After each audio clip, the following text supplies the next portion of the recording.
me, Tuberville.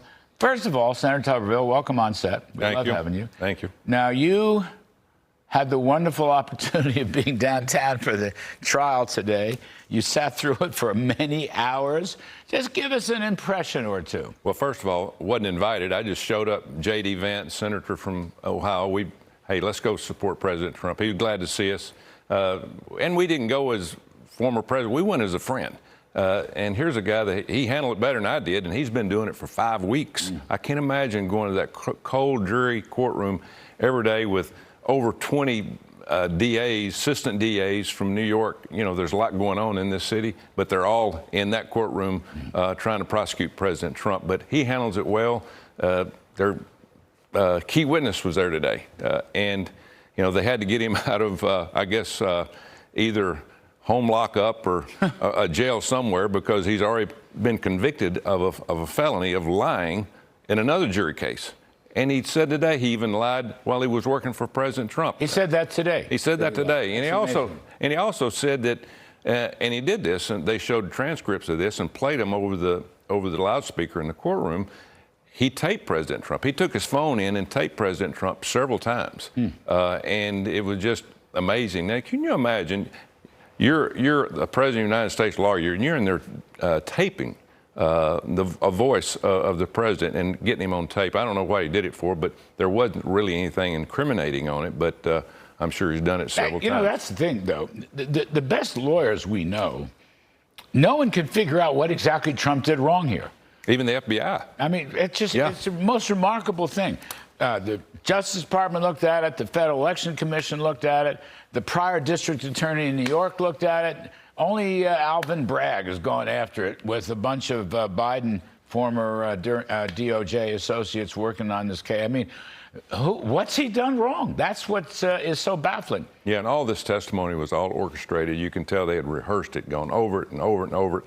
He just basically sat there and kind of give his statement after they read the lawyer read the question out, and it wasn't very impressive. But you know, he did admit he's lied before.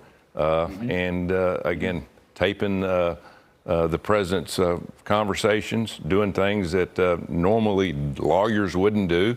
You know, it's what happened to the lawyer and client privilege. I mean, I don't understand all this. Good point. Another thing. All right, let's go back to the Wildwood rally, which was most extraordinary. 100,000 people in Wildwood. The prior record in New Jersey was 11. That was a joke. Now, here's Mr. Trump at that Wildwood rally. Listen to this one. I have great respect for the office of the presidency. I never used to talk about Biden this way until he did something that you can't do. He indicted a very popular president. It's not going to win, and it's really backfired. In fact, I heard they were going to do a couple of other things, and they said from Washington, don't do it, please don't do it. We're indicting him into the White House. He's going to be indicted into the White House. Really quite remarkable. But the key point, I think, is, you mentioned it, I think that the needle hasn't moved, and it's probably backfire against Joe Biden. People see this for what it is. And it may be true, Senator Tuberville, from the other cases as well. Your thought? Yeah, and you can tell this is all orchestrated, and President Trump said that. This comes from President Biden. This all comes from the White House. All these indictments are coming from the White House, putting pressure on President Trump. But as you said, it's backfiring. It's giving him, he couldn't afford, you know, all this advertising he's getting, no matter good or bad. But it's just unbelievable. But again, President Trump's, he's doing, I can't believe it. I mean, he sits there all day and he's good spirits. He knows he's going to have an opportunity to get through this. Hopefully he doesn't have to fight any more of these. Look, the indictments are starting to kind of unravel as we go down the road here. But he knows he's got to get out and start campaigning, but his numbers are way up. He actually read those today.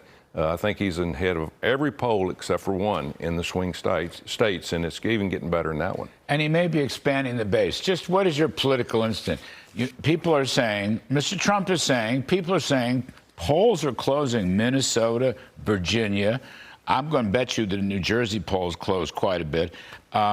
Is he expanding his base? Yeah, he's going to give a run in New York. You wait and see what I tell you. And you said he's going to do a big rally. I don't know where it's going to be. but he's going to do it. I'm hoping for Yankee Stadium, 75,000 people. But then we're going to have to expand the healthcare facilities because AOC and her crowd, they're going to need more mental health counseling. I don't know if we can afford it, Senator. Another joke. Yeah, well, he's making a lot of progress, but he's making it on two ways, Larry. His, personality and being a leader, and the other one is Joe Biden and the Democrats are ruining this country. Our country is in bad trouble, from the border to crime to inflation. Everything is going wrong. There's not one good thing happening right now. We're looking down the barrel of 3 wars overseas. We couldn't fight one right now with the military we have. We're so woke. But that being said, President Trump is a guy that can wake this country up and get us back on the right track. Let's roll some tape on Trump and Wildwood about the immigration, the illegal immigration invasion. Here it comes. On day one of my new administration, I will seal the border, stop the invasion of people pouring through our border, and send Joe Biden's illegal aliens back home where they belong. I will shift massive portions of federal law enforcement to immigration enforcement, and on day one, we will begin the largest domestic deportation operation in American history. I wanted to flag that, the largest domestic deportation. This is something Mr. Trump has said any number of times, and others have said, going back to the Eisenhower years when illegals were deported. In fact, the liberal Republican governor of California, later Supreme Court Justice Warren, was the guy who pushed Ike to go through Operation Wetback and deport the Mexican illegals who would come into California or were bankrupt in the state. Now, do you think in a Trump presidency, is it your expectation that he will follow through?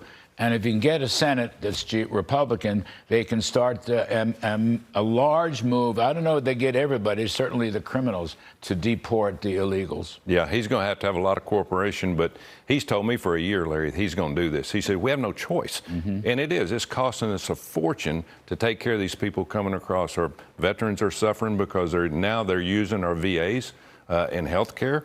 The millions and millions of dollars that the taxpayers are having to pay daily for taking care of these people is dead wrong. And again, American people are suffering. The economy's way up, prices are out the roof, but he will do that. He will load them up by the help of ICE, Border Patrol, local police, county police, state police. That's right. They have to go home.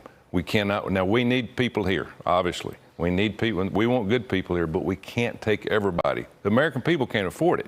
We got places for them to live, but we can't afford to have them here at one time. And we need immigrants, and we've done that forever. But we're all immigrants, you know that. But yes, sir. Yes, sir. But President Trump, he understands we need a program of legal immigration. Yeah, desperately, we need a reform program, legal immigration, and part of that program is going to have to be deportation. Chad Wolf, former DHS secretary under Trump, has a very good piece about deportation on Fox News Digital. Senator Tuberville, last one. You're leading the charge to repeal this Corporate Transparency Act. I didn't even know about this until the great Emery Cox told me about it. What is this?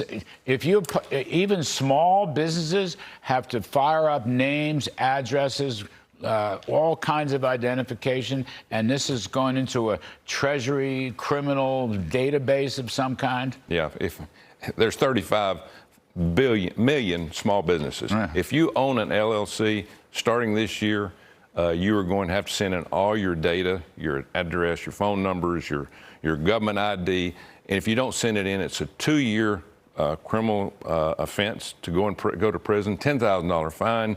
They want it to make sure they can keep an eye on you. They say, well, it's for these criminal groups that are shady. Well, wait a minute. Criminals are not going to give you their information. The good folks are going to end up having to pay for this. And what it's going to do, it gives the IRS an eye on all LLCs, all small businesses. And when they want to go in, if you forget to send that in every year and report yourself, you're going to have to pay a price for it through the IRS. Can you reverse this thing? We're going to try to reverse it, and they snuck it in the NDAA right after President Trump got out. And again, they said criminal activity. That's criminal right. activity. Right. Yeah. Got it. All right. Yeah. Senator Tommy Tuberville, thanks you. for visiting with us. We appreciate it. Thank you, Larry. As always.